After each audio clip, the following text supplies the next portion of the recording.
손흥민 선수의 활약이 매우 좋지 않았나라는 생각이 들거든요. 이 손흥민 선수의 활용법도 기대해 볼 만하다. 아무래도 만약에 나겔스만이 오면 거기서 손흥민 선수가 어울릴 것이냐. A매치를 시작하기 딱 그 전에 인터뷰를 하는 순간 경질은 어느 정도 예정이 되어 있었죠. 피차 알고 있지 않았을까요? 그렇죠. 그 전부터 시그널을 좀 보내긴 했어요. 네. 인터뷰를 통해서 약간 의욕이 떨어진 모습도 보여줬지만 마지막 인터뷰가 치명적이었던 건 선수단에게 비판의 화살을 돌려버렸다. 엔드 구단. 선수단과 구단 수뇌부를 모두 공격하는 발언을 감독이 했다는 것은 네. 내일 모레면 떠납니다. 그 맞아요. 얘기를 한 것과도 같다고 봐야죠. 근데 콘테 감독 입에서 그 정도 수위의 그 정도 내용의 이야기까지 나온 것은 사실은 그 이전부터 구단 수뇌부와 콘테 감독이 서로가 이제 헤어질 시간이 됐다는 것을 아마 다 느끼고 네. 있었기 때문에 결국은 그 귀결로서 이제 그런 인터뷰가 나왔겠죠. 맞습니다. 네. 선수들과 그리고 구단이 콘테 감독의 다음 감독으로 나오고 있는 명단들을 보면 공격적인 감독들이 좀 많거든요. 이제 그렇다는 건 아무래도 콘테부터 시작해서 무리뉴, 누누 한동안 이어왔던 수비적인 그런 축구에 대한 불만감이 선수단과 구단에 좀 있는 것이 아니었느냐라는 생각이 좀 들어요. 기사도 나오는 걸 보면 선수들이 공격적인 전술을 조금 더 선호했는데 콘테 감독이 계속 수비적으로 하니까 불만을 느꼈다. 이런 네. 얘기가 나오고 있죠. 가장 또 핵심적인 문제는 뭔가 하면 수비적인 컨셉의 경기를 콘테 감독도 했잖아요. 네. 근데 올 시즌 프리미어리그 현재 10위권 안에 드는 탑10 팀들 가운데 토트넘이 실점이 가장 많아요.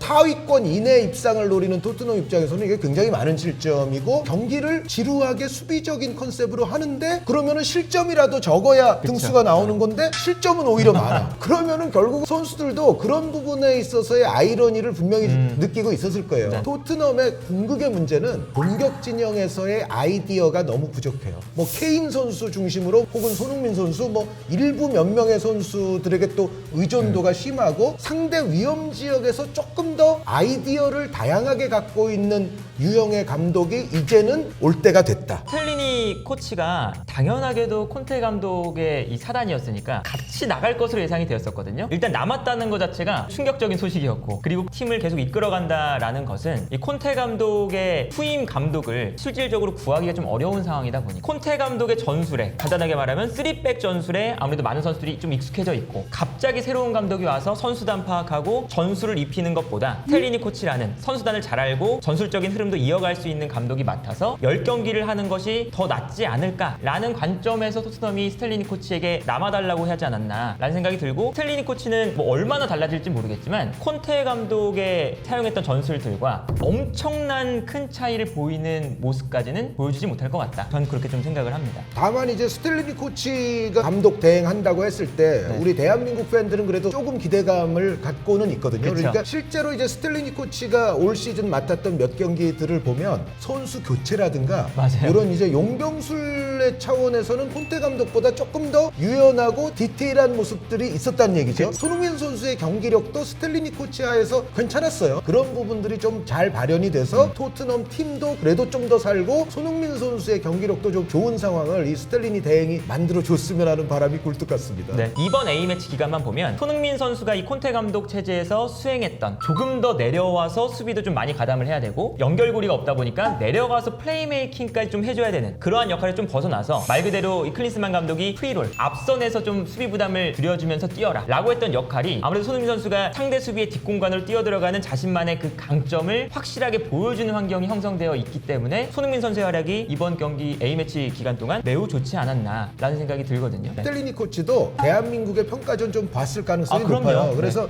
내가 이제 남은 기간 동안은 손흥민 선수를 어떻게 활용하겠다라는 생각을 국가대표 경기들로부터 좀 힌트를 얻었으면 하는 바람이 있고요. 근본적으로 전체적인 견지에서는 손흥민 선수가 여타의 이전 시즌보다는 폼이 조금 본인도 내려가 있었던 거는 좀 그쵸. 사실이라고 네. 봐요. 손흥민 선수의 뭐 최대의 맞아. 무기는 또 슈팅인데 슈팅의 정확도도 약간 떨어졌고 드리블에 있어서도 턴오버가 발생한 것도 그쵸. 사실이고 한 경기에서 뭐 여러 골을 넣은 경기도 있지만 전체적으로 보면 또 무득점 경기들이 있었기 때문에 전술적인 어떤 피해를 손흥민 선수가 본 것도 맞는데 네. 본인의 폼도 예전에 좋았을 때 고점의 시즌과 비교하면 약간 떨어져 있는 것은 맞았다. 또 페리시치 선수가 근본적으로 왼쪽 측면 공간을 혼자서 잡아먹는 경우가 많잖아요. 손흥민 손흥민 선수는 오히려 중앙 미드필더처럼 약간 내려오면서 수비적인 역할도 많이 해야 되고, 그리고 이럴 때 또 페리시치 선수가 손흥민 선수와 연계를 잘 엮어갈 수 있다면 좋은데, 페리시치 선수가 왼쪽 측면 공간을 먹고 올라갔을 때는 필경이게 단발성 크로스 공격으로 끝나는 그렇죠. 경우가 또 비일비재하거든요. 네. 페리시치가 새로 영입됨으로써 손흥민 선수가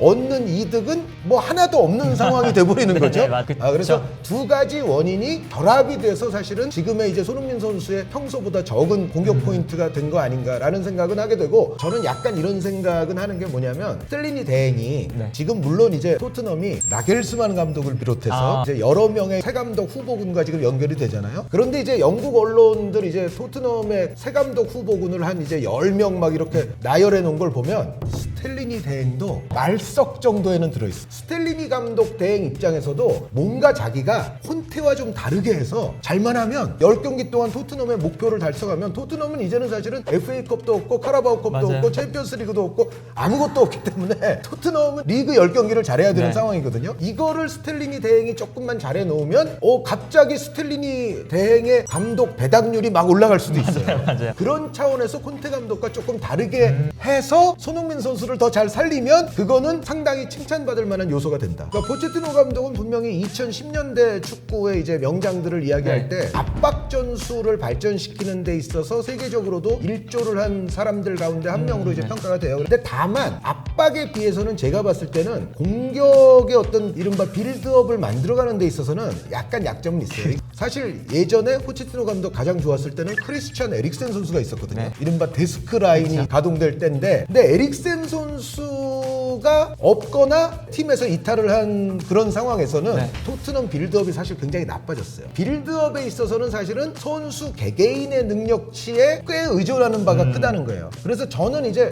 포체티노 감독이 오면, 물론 토트넘 팬들 가운데 여전히 포체티노를 그리워하는 현지 팬들도 좀 있는 것으로 저는 이제 영국 기사에서도 보는데, 그런데 과연 이제 토트넘 팬들이 정말 속 시원할 정도로 정말 공격적인 그런 축구를 지금의 포체티노 감독이 잘할 수 있을 것인가, 그런 약간의 그 우려도 있어요. 그리고 무리뉴, 누누, 콘테 이런 유형의 감독들이 안 됐다고 해서 다시 포체티노로 가느냐, 여기에는 저는 좀 의문은 있어요. 제 생각에는 1번 옵션은 아닐 것이다 라는 느낌을 받아요. 나겔스만 감독 같은 경우는 분데스리가에서 보여줬던 전술적인 컨셉 자체가 굉장히 라인도 높고 전방 압박도 많이 하고 볼 소유도 많이 하고 직선적인 축구도 많이 보여줬던 감독이잖아요. 토트넘이 나겔스만 감독을 만약에 선임을 하게 된다면 팀 전체적으로 어마어마한 변화는 일단은 필요해 보여요. 나겔스만이 와서 자신의 축구를 토트넘에서 보여준다? 라는 게 지금 현재 스쿼드로는 좀 상상이 안 가거든요. 그래서 나겔스만이 온다면 당장의 성적을 생각한다면 약간의 이 적응 기간이 필요할 수도 있다. 지금 잘 나가는 팀들이 축구 전술에 답은 없지만 트렌드 자체가 어쨌든 라인도 좀 올리고 볼 소유도 많이 하고 조금 더 공격적인, 우리가 흔히 말해서 벤투 감독이 말했던 능동적인 축구를 하는 것이 트렌드이기 때문에 이탈리아에서 나폴리 공격적으로 맞습니다. 해서 성공하고 있죠. 아스날과 맨시티도 마찬가지죠. 지금 바이에른 뮌헨, 뭐 도르트문트 역시 공격적인 그쵸. 팀들이고요. 네. 수비가 탄탄해야 사실은 순위를 끌어올리는데 가장 기반이 되는 건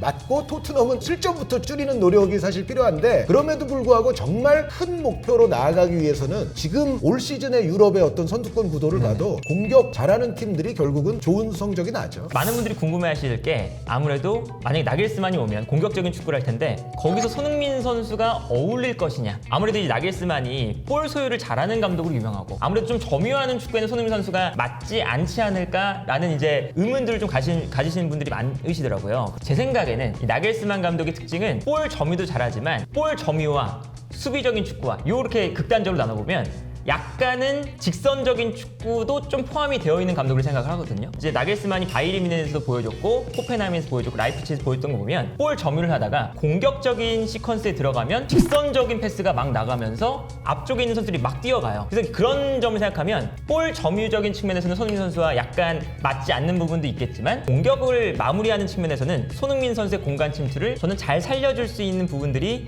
충분히 존재한다. 일단 그런 생각이 좀 들고. 정확하신 지적이에요. 그러니까 나겔스만 나겔스만 감독이 공격할 때 가장 또 중요시하는 게 뭐냐면 상대의 위험 지역에 최단 시간에 많은 선수를 투입을 하고 상대가 정말 가장 막기 어려운 지역들에 우리 선수들을 뭐 4명, 5명 빠르게 올라가도록 만들어 놓고 그쪽으로 빠르게 볼을 전진시키고자 하는 것이 나겔스만 감독의 공격에 있어서의 특징 가운데 하나예요. 나겔스만이 과르디올라와 클롭의 하이브리드가 낳은 그 후손이다. 아우 정확한 평가네요. 그래서 이제 나겔스만 감독이 오면 이 손흥민 선수의 활용법도 기대해 볼 만하다. 이렇게 좀 정리할 수 있을 것 같습니다.